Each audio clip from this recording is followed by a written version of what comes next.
আসসালামু আলাইকুম। আমি এখন আছি কক্সবাজার। এখন আমি যাচ্ছি রেডিয়েন্ট ফিশ ওয়ার্ল্ডে ঘুরতে আর একটু সি ফুড ট্রাই করতে। সো চলুন আমার সাথে। ভিডিওটি আমি কবে আপলোড দেব এটা আমি শিওর না, বাট যখনই দেব আশা করছি আপনাদের ভালো লাগবে। রেডিয়েন্ট ফিশ ওয়ার্ল্ডে যাওয়ার জন্য আমি সিলেক্ট করছিলাম একটা সুন্দর ব্লু কালার মধ্যে প্রিন্টেড গাউন। সাথে এখানের আশেপাশের কিছু স্টলও ভিজিট করলাম। সো আমি কি কি দেখলাম এগুলো আমার সাথে আপনাদেরও ক্যামেরা বন্দি করে দেখিয়ে দিব। আশা করছি ভালো লাগবে।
ভেতর পাশটা ঘোরার পরে আমি এখানে আসছিলাম এই যে টয়স জুয়েলারি এগুলো সেক্টরে, মানে ছোটখাটো একটা মেলা বলা চলে এখানে হচ্ছিল। তো এখানেও আমি তেমন কোনো আহামরি কিছু দেখি নাই। নর্মাল টয়স যেগুলো থাকে এগুলো আর মুক্তার কিছু প্রোডাক্ট ছিল, বাট অনেক বেশি হাই রেঞ্জ ছিল এখানে।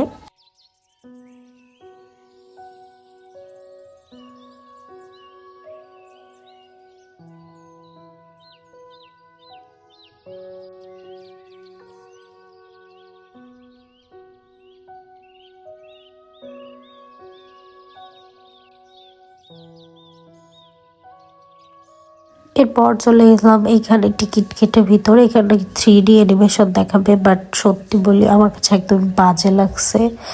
এইখানে আমি বলবো 1-2 বছর 3-4 বছরের বাচ্চাদের ভালো লাগবে, বাট আমাদের মধ্যে একটু বড় হয়ে গেছে যারা, তাদের কাছে একটুও ভালো লাগবে না। সো যারা কক্সবাজার গিয়ে এখানে যাওয়ার চিন্তা ভাবনা করতেছেন, ওয়েস্ট অফ মানি অ্যান্ড টাইমও নষ্ট হবে, এর থেকে আপনারা অন্য কোনো ভালো একটা জায়গায় ঘুরতে যেতে পারবেন। আর এখানটা যদি ছোট বাচ্চা নিয়ে যান তাইলে এখানে গিয়ে আসলে বাচ্চাদের ভালো হবে, বাট বড় মানুষদের জন্য এই জায়গাটা না। এরপর এখান থেকে চলে আসছি সি ফুড খাওয়ার জন্য। তো এই যে এখানে পরপর 3-4টা রেস্টুরেন্ট আছে, এখান থেকে একটার মধ্যে যাব।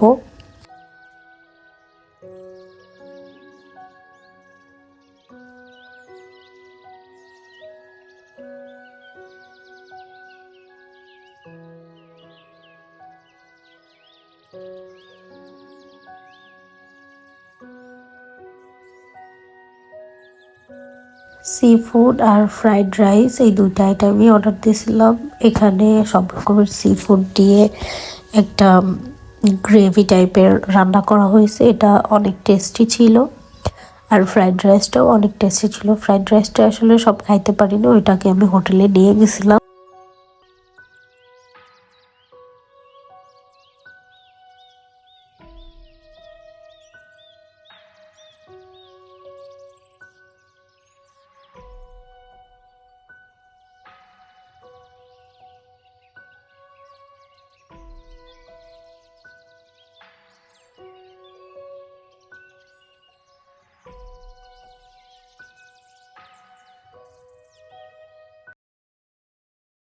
খাওয়া দাওয়া শেষে এই তো হোটেলের উদ্দেশ্যে রওনা দিচ্ছি। আশেপাশের ভিউজগুলো বেশ ভালো ছিল, বাট নতুন জায়গা যেহেতু অচেনা তো লাগবেই। এরপর হোটেলে এসে বেশ 1-2 ঘন্টা পর একটু খিদা লাগছিল, তো ওইখান থেকে ফ্রাইড রাইসটা আমি খেয়ে নিয়েছিলাম। আর ফ্রাইড রাইসটা আসলে অনেক মজা ছিল এদের। আজকের ভিডিওটা এই পর্যন্ত। আল্লাহ হাফেজ।